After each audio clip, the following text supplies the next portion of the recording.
Now if you love Naya cats that goad, then wait, stop, go away Marisi, it's not your turn. It's the new Kitt Kanto, Mayhem Diva from Streets of New Capenna.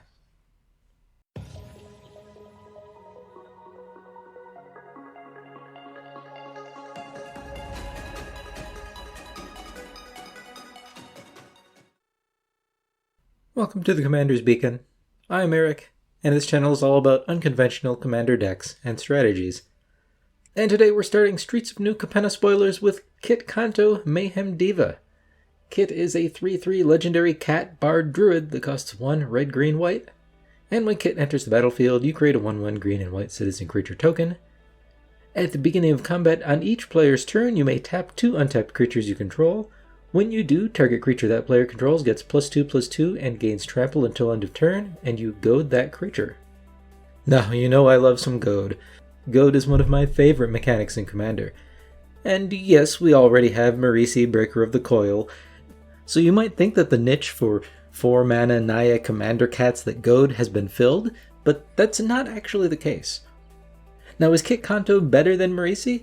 It's hard to say. They're sufficiently different. Marisi can goad practically everything on the battlefield under the right conditions, but Kitt Kanto can only goad 1 creature per turn.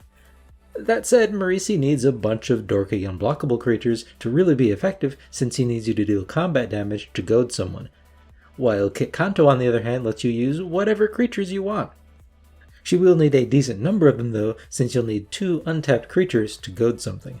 And since you can use Kitt's triggered ability on each player's turn, that means you would generally need up to 8 creatures to goad as much as possible, and even then you're only goading 1 creature for each opponent. But there's 2 really cool things that Kitt does. First, she gives you a power boost and trample, so whatever she goads is much more likely to do some damage and get around chump blockers. Secondly, you can goad something on each player's turn, including your own turn. Now, goading your own creatures is not that useful, but granting them +2/+2 and trample, well, that is pretty useful. And I've said before that even though goad can pressure all of your opponent's life totals, it has a hard time finishing the game, since that last opponent left standing can no longer be goaded to attack someone else. Kitt Kanto solves that problem nicely by pumping up your own creatures, or at least one of them, and granting trample.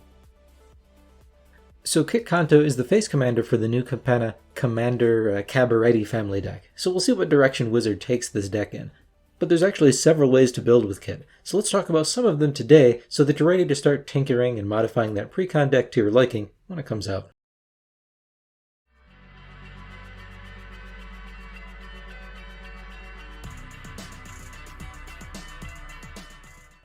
Now, before we get started, goad is a fun mechanic that uses all of your opponent's creatures against each other to just force utility creatures to kill themselves and generally knock your opponent's life totals down with disadvantageous attacks. But Kitt can only goad 1 creature per turn, and that's only when she's on the battlefield, of course, so you'll probably want more goad effects in your deck to supplement this strategy. Red is by far the strongest color in Magic for goad effects, so there's a decent number to choose from. There's also other cards that play around with forced combat, like Saddleback Brute, Avatar of Slaughter, and Duelist Heritage is great with Kitt since it can give double strike to whatever Kitt goads, whether it's your creature or an opponent's, and that double strike is brutal combined with the +2/+2 and trample. Now, I'm not going to focus too much on the goad and the forced combat cards in this video because they're pretty universal to any goad deck, including Kitt. So let's move on to some of the more unique ways that you can build around Kitt. Now, to use Kitt to her maximum, you'll need both a lot of creatures of your own, and at least 1 large creature that Kitt can buff up and grant trample to on your turn. And there's plenty of creatures that solve both of these problems at the same time. Kitt can buff Avenger of Zendikar up to a 7/7 with trample, and Avenger of Zendikar of course makes you a plethora of plants that you can tap to goad your opponent's creatures. Mere Battlesphere, Geist-Honored Monk, Tovolar's Huntmaster, these are more decent-sized creatures that do decent combat damage when Kitt buffs them, and they grant you more tokens when they ETB. There's Rapacious One, which makes 0/1 Eldrazi spawn tokens equal to the damage it deals whenever it hits a player in combat. Again, you can use those tokens for mana or to goad with Kitt, and Kitt buffs this guy up to a 7/6, so it should be reasonably easy to get in some combat damage with it. Regal Caracal makes a couple of cats when it ETBs, but it also buffs your cats and gives them lifelink, including Kitt. Michaeloth is slow, but completely bonkers if it sticks around for a couple of turns. It's got Devour too, so you can sacrifice any number of creatures when it ETBs, and for each creature sacrificed, Mycoloth gets 2 +1/+1 counters. Then, at the beginning of your upkeep, you create a 1/1 Saproling for each +1/+1 counter on Mycoloth. So if you're willing to risk 7 for wanting yourself or something, you can sacrifice a bunch of dudes to Mycoloth, make it really big, and if it survives until your next turn, you'll get a bunch more dudes, and not to mention a really big Mycoloth that Kitt can grant trample to. And if you're going this route, I think that's what you want to focus on. Big creatures that can really take advantage of the trample, and that also create tokens to help fuel Kitt. Of course, as long as you're playing with tokens, the standard synergies will also apply. Anointed Procession doubling season to make even more tokens, a Divine Visitation to make your tokens bigger, Impact Tremors to burn out the table when you make tokens, and so on. So in this version of Kitt, we're playing a sort of hybrid, token, big smashy deck, which Naya already has great tools to do this. And Kitt's goad ability will help keep your opponent's creatures disrupted while we help smack them to death. Now you can also focus on the fact that Kitt taps creatures to goad things. Creatures with Inspired do something when they become untapped, so you can tap them to Kitt's trigger, goad something, and then at your next untap step, they'll do something for you. Now unfortunately there just aren't a lot of creatures with Inspired, and most of them, at least most of the Naya ones, are very mediocre. Godfavored General, Satyr Nicksmith, and Fury's Band Raiders, they actually do exactly what the deck wants. They make creature tokens for you when they become untapped, but they're pretty expensive to actually use. Godfavored General, for example, when it becomes untapped, you can pay 2 and a white, and if you do, you make 2 1/1 White Soldier enchantment creature tokens. Satyr Nicksmith can make a 3/1 red elemental with haste, but it also costs 2 and a red. Fury's Band Raiders makes a 3/3 Centaur token, but again, it costs 3 mana. Paying 3 mana each turn for each of these creatures to make a token or 2 is okay, but that mana cost is noticeable. And sadly, these are the best inspired creatures out there for this deck. There are others, but you're basically overpaying for vanilla bodies with inspired triggers that just don't have much impact. Fortunately, there are other creatures that benefit from being untapped. Like Hate Flare, a 7 mana 5/5 that lets you pay 2 and a red and untap it to deal damage equal to its power to target creature or player. It also has Wither, so that damage is dealt to creatures in the form of -1/-1 counters. So Kitt lets you tap Hate Flare to goad something, and then you can pay 2 and a red and untap Hate Flare to hit something or someone.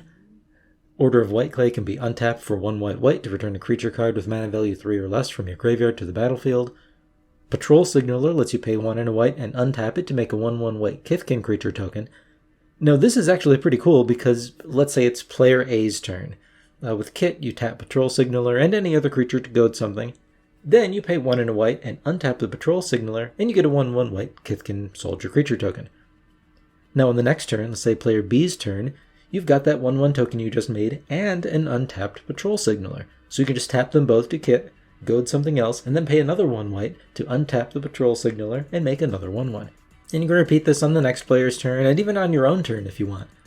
So for an investment of 2 mana each turn, or up to 8 mana per round of the table, you can goad something and make a 1/1 token each turn, which is pretty decent.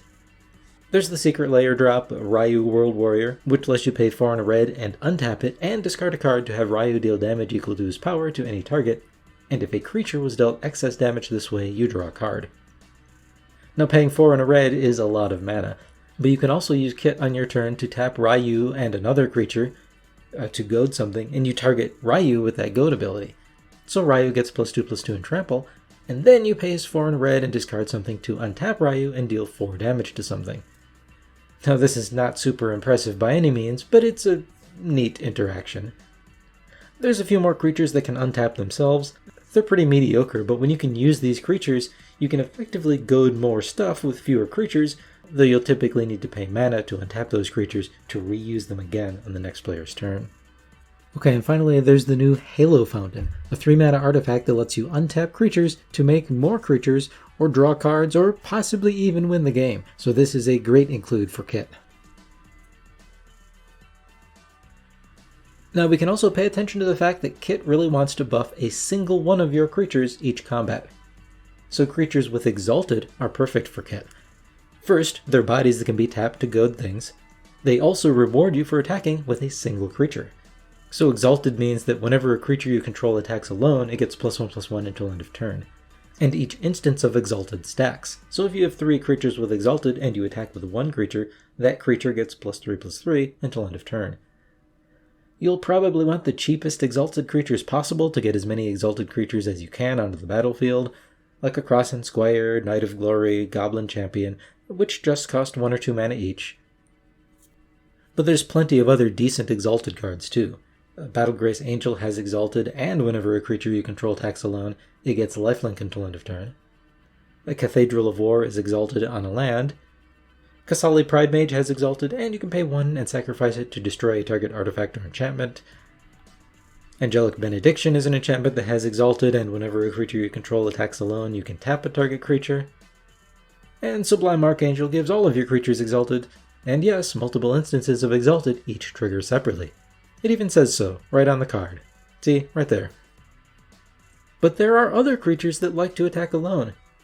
Miri, Weatherlight Duelist has, whenever she attacks, each opponent can't block with more than 1 creature this combat, which is great if you've given her trample with Kitt. Oh, and as long as Miri is tapped, no more than 1 creature can attack you each combat. And Kitt lets you tap Miri, and 1 other creature, at the beginning of each combat step to goad something. So that's hilarious. There's Ryu, Storm's Edge. It's a samurai, and whenever a samurai or warrior you control attacks alone, you untap it, and if it's the first combat phase of the turn, there's an additional combat phase after this phase. Again, perfect to grant trample to with Kitt. And there's more of these Kamigawa Neon Dynasty cards that reward you for attacking with a single creature. Selfless Samurai has whenever a samurai or warrior you control attacks alone, it gets lifelink until end of turn. You can also sacrifice the Selfless Samurai to grant Indestructible to another target creature you control until end of turn. Aki Ronin lets you rummage whenever a samurai or a warrior you control attacks alone. There's a few more such samurai, but these are some examples. There's Tempered in Solitude, which gives you some card advantage when you attack with a single creature. And then there's also Angelic Exaltation, which is an enchantment that has whenever a creature you control attacks alone, it gets +X/+X until end of turn, where X is the number of creatures you control. And as many creatures as Kitt needs to really do her thing well, Angelic Exaltation can be pretty crazy in this deck. Now lastly, you can use Kitt to head a blink deck. Because Kitt creates 1 token for you when she ETBs, you can blink her to make more and more tokens to help fuel her goad trigger. Now blink is a well-established archetype, and white generally has the most and the best blink effects like Teleportation Circle, Eldrazi Displacer, and Eerie Interlude. Now Kitt only makes a single token when she ETBs, but those big beaters that we talked about earlier, like Mere Battlesphere, Avenger of Zendikar, Geist Honored Monk, they're perfect for this deck, and they will make you an unreasonable number of tokens if you blink them repeatedly. Now the cool thing about blink is that, let's say we've got a Teleportation Circle or something. You can go to your combat phase and tap a couple of creatures to buff up something with Kitt. Maybe it's just some value creature like Thragtusk. Then you attack with it. Then at the end of the turn, Teleportation Circle lets you blink your Thragtusk, which is a great thing to do, but everybody already knows that. But also when you blink your Thragtusk, it untaps it, so it'll be ready to be tapped again with Kitt on your opponent's turn to help you goad something. Now like we said, blink is a well-established strategy with a lot of support pieces and payoffs, so I'm not going to mention a lot of those cards here. But it is one well-supported and effective way that you could build with Kitt Kanto.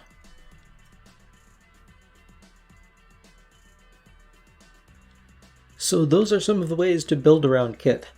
I actually think this is a pretty versatile commander, at least within the goad archetype. I really like that Kitt combines both offense and defense, using goad to disrupt your opponent's combat plans, while also buffing up one of your own creatures with +2/+2 and trample to help you do your part to smack faces. Now regardless of which way you build, Kitt is going to need a lot of creatures to do much work, though this is pretty typical for Naya decks in general. But that is all I've got for today. Let me know in the comments what you think of Kitt Kanto. How does she compare with other goad commanders? How do you want to build with her? You can also join my Discord where you can discuss Kitt and other deck building strategies, or maybe even play some games. If you enjoyed this video, please click that like button or subscribe if you haven't already. And if you want to support the channel, check out our Patreon. Thanks to all of my patrons, I really appreciate your support. Patrons get to vote on upcoming content and more. You can find the link to the Discord and the Patreon in the description. Thank you for watching. We'll see you next time.